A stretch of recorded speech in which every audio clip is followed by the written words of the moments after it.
Assalamualaikum warahmatullahi wabarakatuh. Halo teman-teman.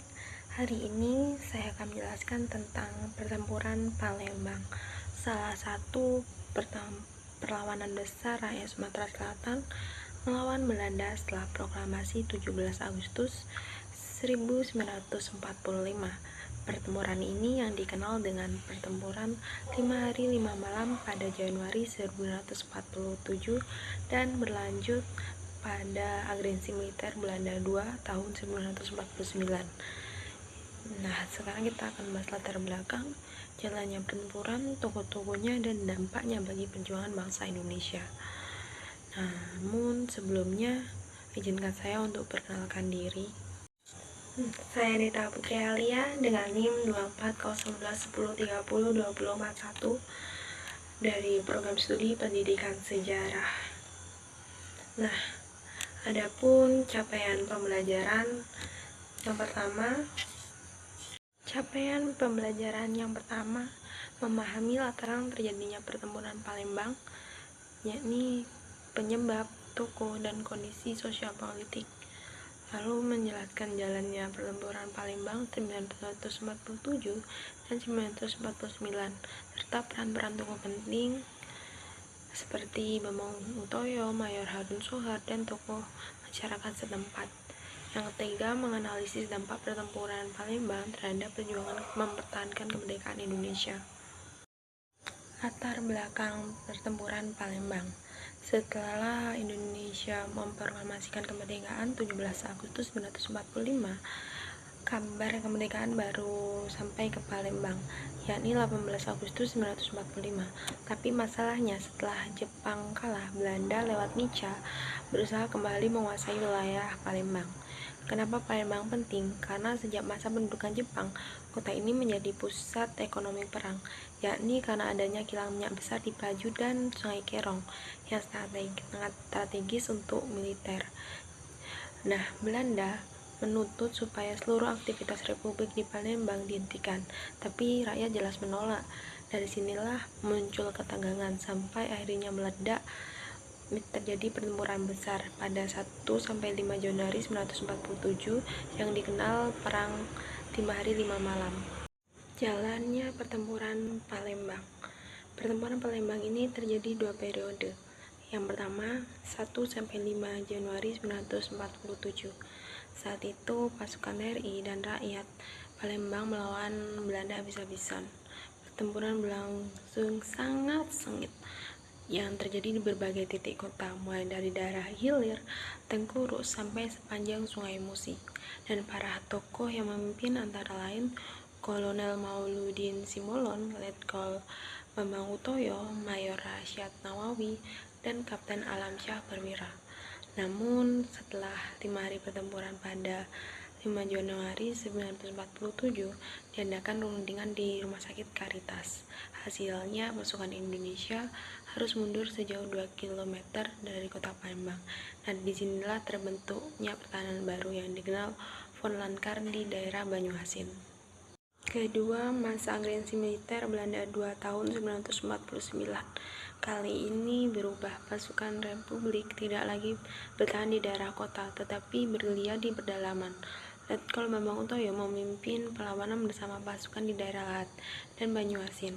Di sana Nanjungan bahkan dijadikan markas subteritorial Palembang, tempat TNI menyusun strategi gerilya hingga akhirnya Belanda mengakui kedaulatan Indonesia pada Desember 1949. Tokoh penting dalam pertempuran Palembang.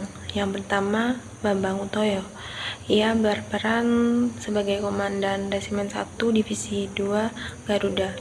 Ia memimpin langsung dalam pertempuran 5 hari 5 malam tahun 1947 dan kemudian melanjutkan perjuangan lewat perang gerilya setelah kota Palembang jatuh ke Belanda.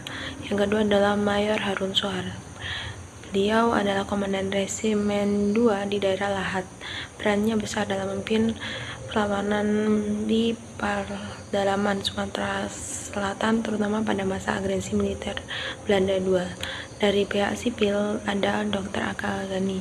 Beliau bukan tentara, tapi tokoh sipil Palembang yang menjadi mediator dalam perundingan dengan Belanda. Nah, perannya penting untuk menjaga jalur diplomasi di tengah pertempuran.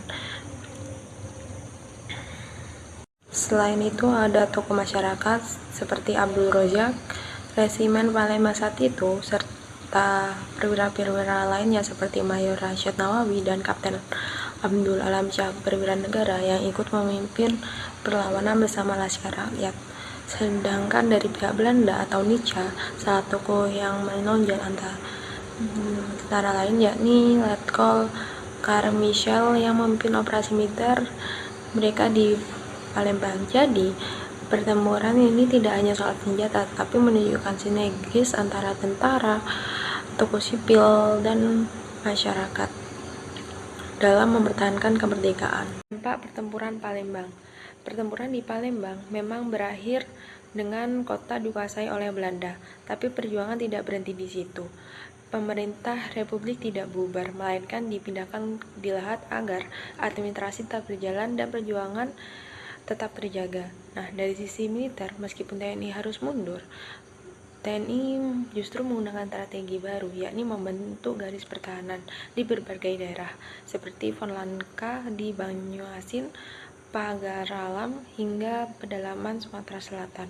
Garis ini untuk melakukan perang gerilya bersama rakyat. Nah, paling penting, perlawanan di Palembang membuktikan bahwa mempertahankan kemerdekaan bukan hanya tanggung jawab rakyat di Jawa, tetapi juga di berbagai daerah.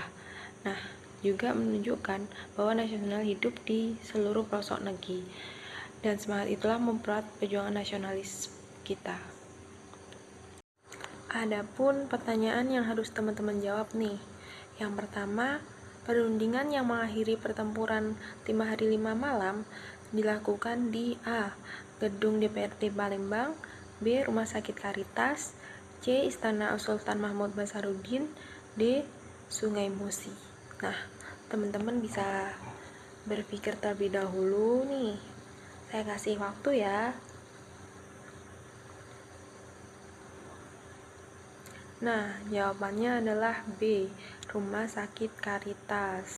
Pertanyaan yang kedua, siapa tokoh yang dikenal sebagai Komandan Resimen 1 Divisi 2 Garuda di Palembang?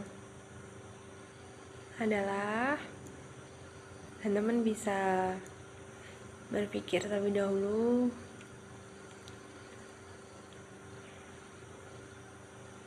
Yap, benar. Jawabannya adalah Bambang Utoyo. Berikut referensi yang saya gunakan dalam PowerPoint pertempuran Palembang. Sekian, terima kasih. Apabila ada salah kata, saya minta maaf. Assalamualaikum warahmatullahi wabarakatuh.